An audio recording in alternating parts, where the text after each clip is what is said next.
नमस्कार विद्यार्थ्यांनो. नमस्कार. तर आज आपण एक नवीन टॉपिक इंग्रजीचा शिकणार आहोत. तो आहे प्रेझेंट टेन्स, पास्ट टेन्स आणि फ्युचर टेन्स. आपण त्या टेन्स मधील काही वाक्य बघणार आहोत. आपण एक वाक्य दुसऱ्या टेन्स मध्ये कसं कन्व्हर्ट करायचं, कसं रूपांतरित करायचं हे आपण आज शिकणार आहोत. आपल्याजवळ मुलगी आहे दीक्षा. ही मुलगी आपल्याला वाक्य वाचून दाखवेल आणि आपण त्याचा अर्थ देखील मराठीमध्ये बघणार आहोत. चला तर मग बघूया आपण काही वाक्य. दीक्षा, वाक्य वाच. Present. I drink. I drink म्हणजे काय? मी पिते.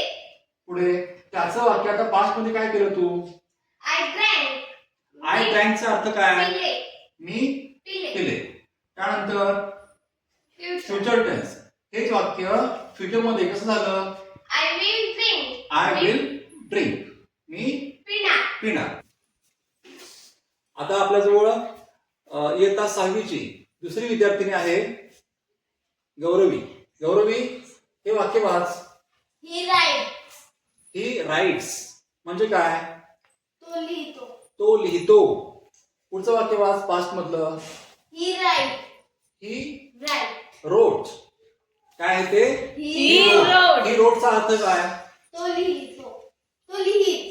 त्यानं लिहिलं. ही रोटचा अर्थ काय? त्याने लिहिलं. हे वाक्य वाच. He will write. He will राईटचा अर्थ काय? तो लिहित. तो लिहिणार किंवा तो लिहिल.